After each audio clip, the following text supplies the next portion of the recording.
नमस्कार। चलिए आइए हम अपने दूसरे चैप्टर को समझते हैं और अपना दूसरा चैप्टर है पारिस्थितिकी।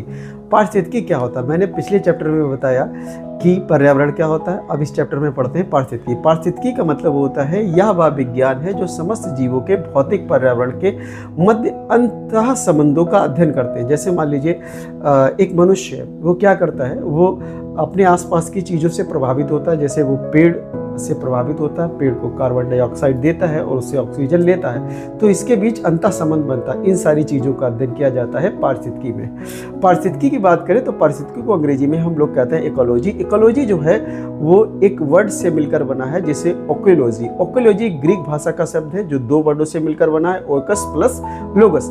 तो ओइकस का मतलब होता है आवास और लोगस का मतलब अध्ययन, यानी कि इसका मतलब हुआ आवास का अध्ययन करना।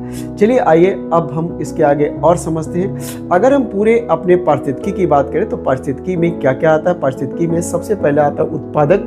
चलिए आइए बात करते हैं उत्पादक क्या होता है। उत्पादक का मतलब होता है जो स्वयं अपना भोजन स्वयं बनाए, उन्हें हम उत्पादक कहते हैं। ठीक है, इन्हें अंग्रेजी में ऑटोट्रॉप्स कहा जाता है। जैसे पेड़ पौधे अपना भोजन स्वयं बनाते हैं, उन्हें ऑटोट्रॉप्स कहा जाता है, उत्पादक कहा जाता है। दूसरी बात करते हैं उपभोक्ता। उपभोक्ता क्या होता है? उपभोक्ता को हम तीन भागों में बांटते हैं। सबसे पहला होता है प्राथमिक उपभोक्ता, दूसरा होता है द्वितीयक उपभोक्ता और तीसरा होता है तृतीयक उपभोक्ता।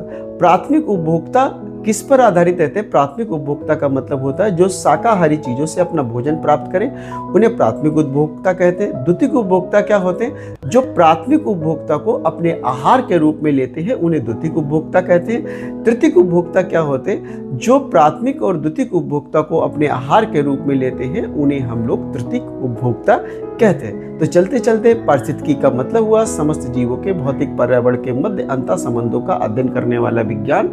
दो वर्डों से मिलकर बना है। ये ग्रीक भाषा के शब्द ओइकोलॉजी से बना है, ओइकस प्लस लोगस।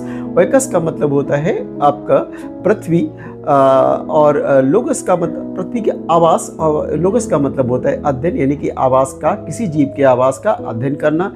इसको हम इसमें क्या क्या होता है? इसमें उत्पादक होता है, उपभोक्ता होता है। उत्पादक जो भोजन अपना स्वयं बनाए, उपभोक्ता जो भोजन के लिए दूसरों पर आधारित रहे। उपभोक्ता में प्राथमिक उपभोक्ता कहते हैं, इसमें सभी शाकाहारी आ जाते हैं। जैसे मान लीजिए टिड्डा, टिड्डा क्या खाता है? घास, तो ये शाकाहारी में आ जाएगा। अच्छा चलिए आगे चलते। द्वितीयक उपभोक्ता, ये प्राथमिक उपभोक्ता को खाते हैं। टिड्डा को कौन खाएगा? मेढक, तो मेढक क्या आ जाएगा? द्वितीयक उपभोक्ता में आ जाएगा। और अगर हम आगे बात करें तृतीयक उपभोक्ता, तृतीयक उपभोक्ता का मतलब होता है ये जो होंगे प्राथमिक और द्वितीयक उपभोक्ता को खाएंगे। जैसे अगर बाज की बात करें तो वो सांप को भी खा सकता है और मेंढक को भी खा सकता है, तो बाज क्या आ जाएगा? तृतीयक उपभोक्ता में आ जाएगा। बताइएगा ये वीडियो आपको कैसे लगा।